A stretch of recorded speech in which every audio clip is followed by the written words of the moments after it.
Welcome back to the Avatar series right here at Comicstorian, your #1 place for dramatic readings of your favorite comic books. I'm Dan, your narrator, and today we are going to be concluding the Avatar series, North and South. The snow crunches around them as the students of Toph's Metal Bending Academy try to continue the construction that the Northern construction crew left unfinished. Hotun calls to the others for help, but the giant mountain of snow that they've created begins to fall on them. Toph turns, throwing some metal girders to save the 3 students from being crushed. "Is everyone okay?" she shouts as she runs over. The students pull themselves clear, with the Dark One once again informing their teacher that they don't have the training to be construction workers. But Toph tells them to quit their belly aching. "We seize the impossible. So what if we've never used metal bending like this? We weren't supposed to be able to metal bend in the first place," she tells them. She reminds them that the Northern waterbenders had to leave after what happened the night before. "Politics are dumb, but they're still a part of business," she tells them, scratching her head. Hotun points out that Melina has still stuck around. She walks away with Sokka, reminding him that she shouldn't be here. "Melina, you're the only one who knows the plans from the beginning to end. If we're gonna do this, we need you," he tells her. They look out at the fence, which is crowded with protesters, but Sokka tells her to ignore them. Once they see how this will benefit the whole tribe, they'll come around, he promises her. Inside Paku's school, his 2 students still refuse to waterbend.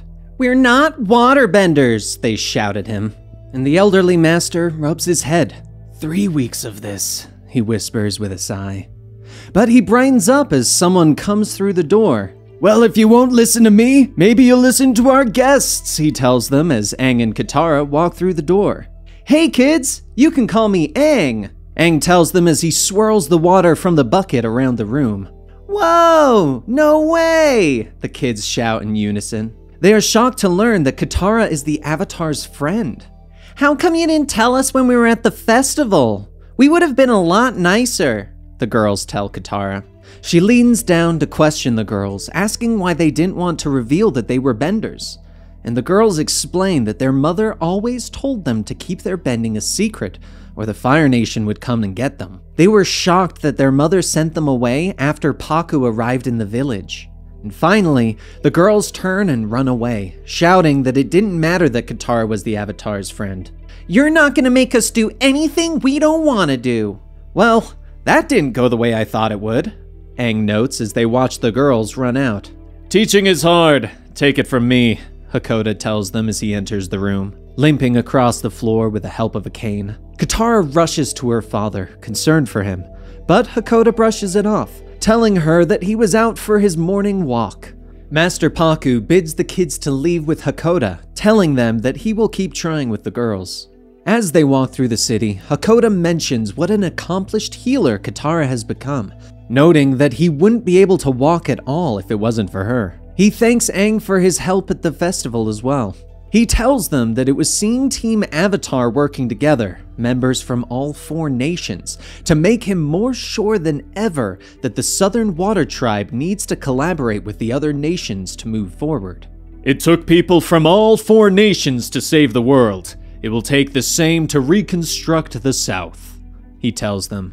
But Katara looks at her father. "Dad, don't you think you're being a little naive?" she asks. She tells him that while Team Avatar are friends, there are people in the world like Malik who just want to take advantage of the tribe. And while Hakoda understands the risks, he still believes that it is a collaboration that the Southern Water Tribe needs. Because of this, he has already sent out invitations to the Fire Nation and the Earth Kingdom.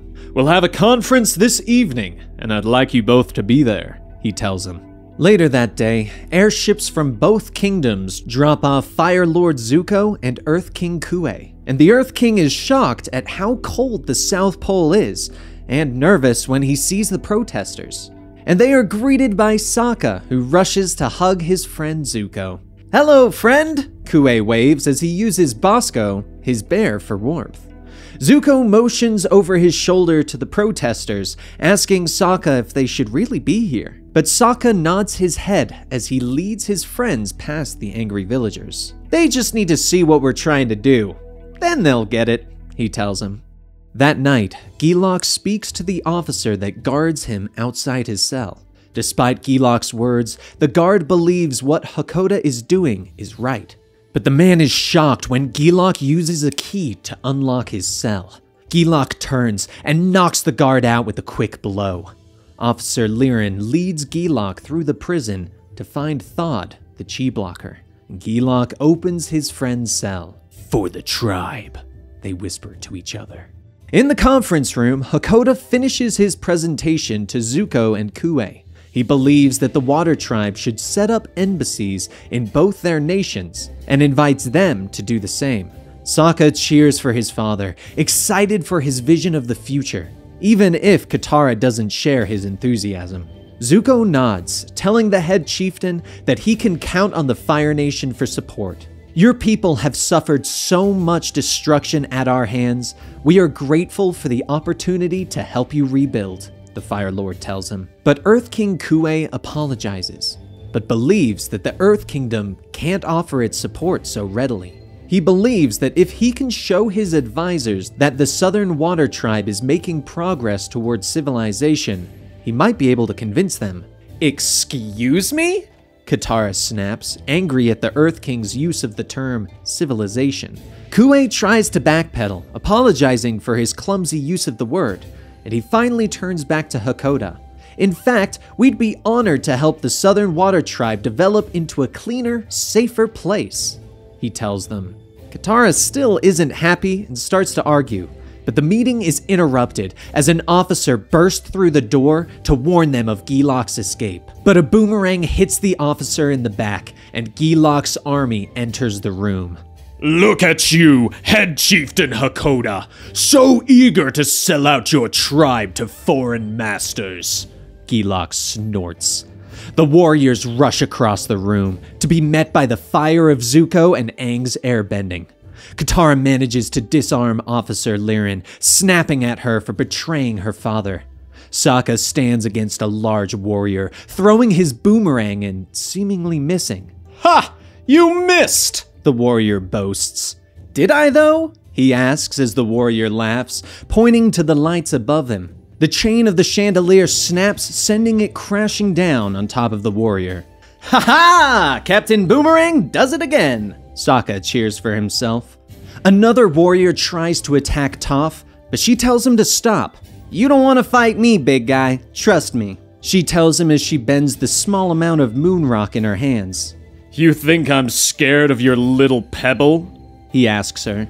Toph smiles as she creates a hand that she slaps him across the face with. Hakoda orders his officers to protect those who can't save themselves. With the doors blocked, he orders his men to go out the window, but the windows shatter inwards as Gilok's chi blockers enter the fight. His warriors are quickly disarmed, and Hakoda stands defiantly between Gilok, Melina, and King Kue. If you want them, you'll have to go through me, he snarls at his former friend. But Gilok smiles, informing Hakoda that they are here for the Southern Tribe's true enemy. You! He shouts as he rushes Hakoda with his club. He disarms the chieftain, knocking him out with a blow to the face. Gilok lifts the man onto his shoulder and orders his men to retreat. They rush outside, with Team Avatar quickly giving chase. But they are too slow, and Gilok's warriors block their path. Aang grabs Katara, lifting them into the air on a gust of wind. Outside, they manage to get above Gilok, who is fleeing into the cold night. Drop me here, Katara yells. She hits the ground, creating an ice slide that sends Gilok flying through the air.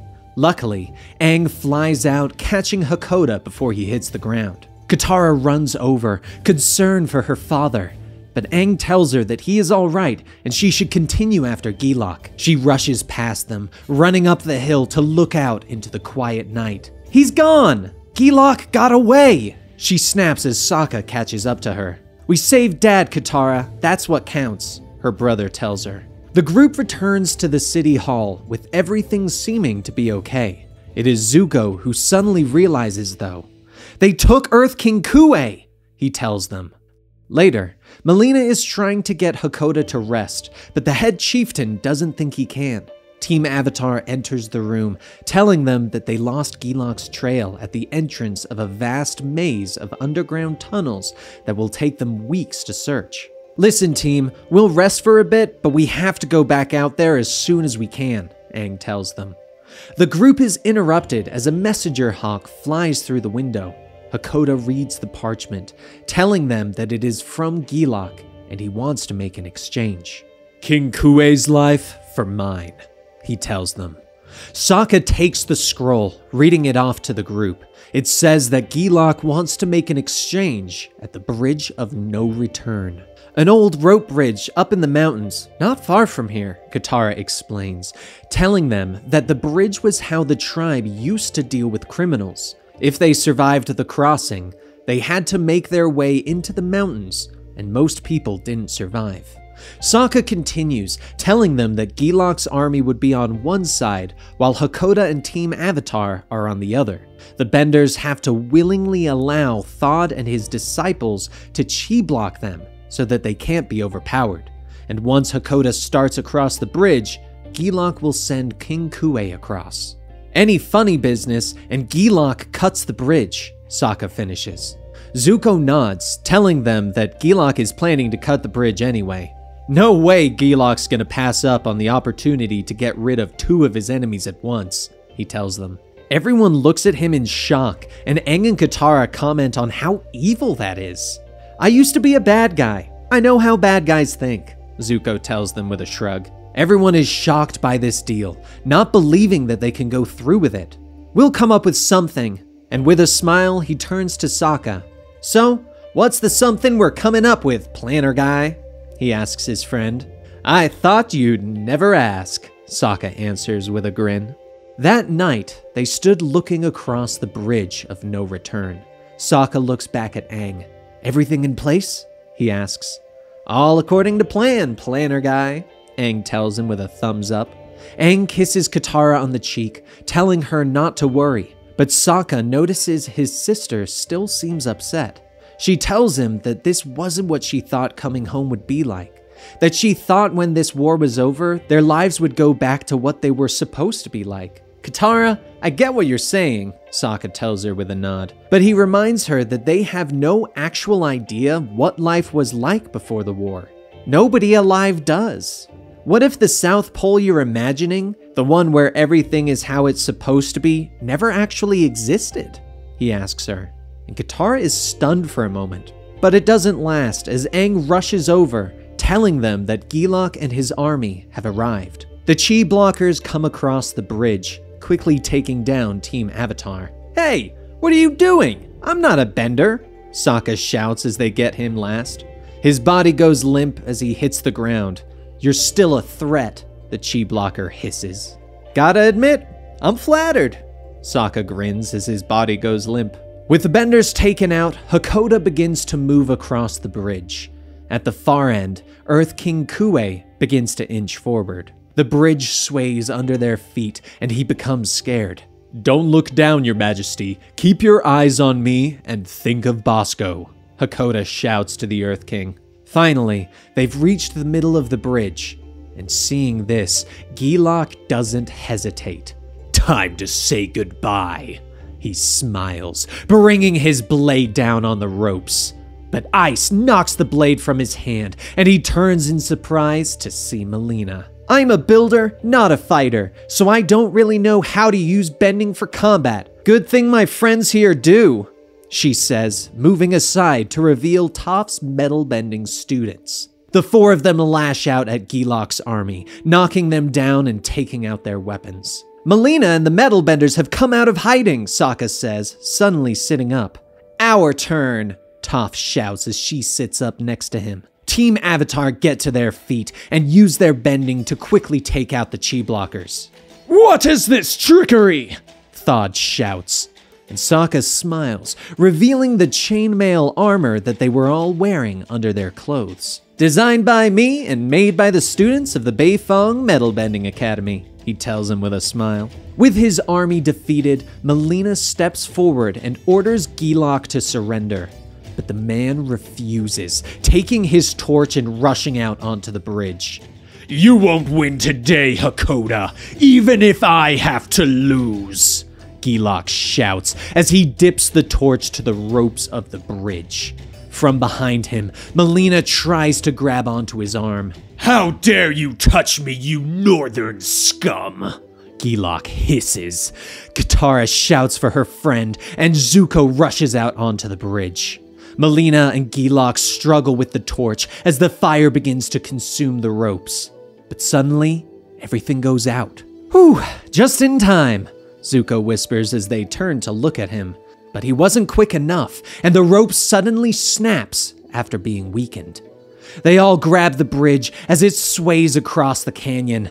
Zuko reaches down, grabbing Earth King Kuei's hand and leaping away in a burst of fire. 1 down, 3 to go! Zuko shouts as he deposits Earth King Kuei on the ground and prepares to return for the others. But Sokka stops him, pointing out how the bridge has already weakened and will fall under his weight. I'm gonna buy us some time, but you guys had better figure out a way to rescue them, Toph shouts as she piles rocks on the remaining ropes. Katara creates an ice ladder and begins to climb down with Aang.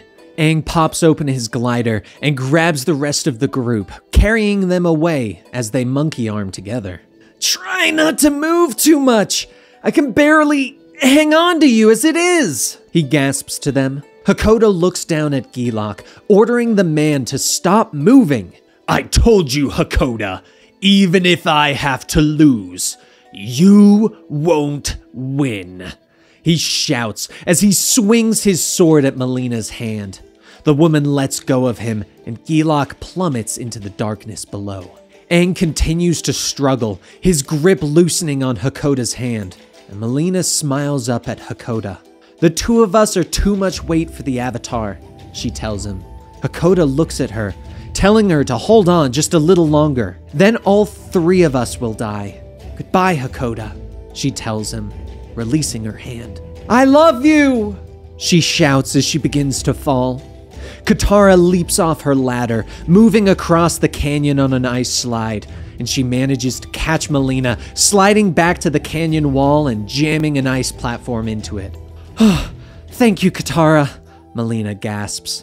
Whew, don't mention it, the young girl replies. The next day, Sokka and Katara stand in front of their mother's grave under a clear blue sky. Go on, sis. Say what you need to say, Sokka tells her with a pat on the back. Katara looks down at the grave marker. She tells her mother that she wanted to come home and find the world the way it was supposed to be. But that is impossible since their mother isn't here with them. She tells her mother about how she saved Melina and that whenever she finds the courage inside her to do anything, she knows that it is her mother's courage that was passed on to her. She knows the world is changing and still will, but everything's the way it's supposed to be because her mother had been with her all along. Sokka turns, seeing Aang with Master Pakku's 2 students waiting nearby. He calls them over, and Katara introduces the young girls to her mother, telling them how she gave her life to save Katara and the Southern Waterbenders.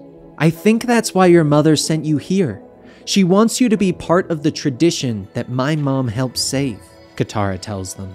Well, if that's the case, let's show her what we can do, the young girls say together. They move their hands, water bending a beautiful sight over the grave. That night, everyone is gathered in Grand's hut. I'm telling you, Pakku, this isn't right. I'm not used to having other people in my kitchen, Grand fusses. But Pakku and Hakoda tell her to relax, that the kids want to treat them for a night. Team Avatar comes out of the kitchen, each holding a tray of food from their kingdom and way of life. And Sokka licks his lips at all of the wonders. Man, this all smells so good. Less talky, more eaty, he shouts with joy. Everyone laughs and enjoys the food and the company, coming together as a family. And that, my friends, is the conclusion to Avatar North and South. I hope you guys enjoyed this story. I know I did. And if you enjoyed it, please be sure to leave a comment down below, give the video a like, subscribe to the channel, and hit that bell icon to get those notifications for when we do the next part in the Avatar series. If you want to find more of me, you can find me on Twitter and Instagram at DanTProducer or on Twitch at Silu91. Thank you guys so much, and I'll see you next time.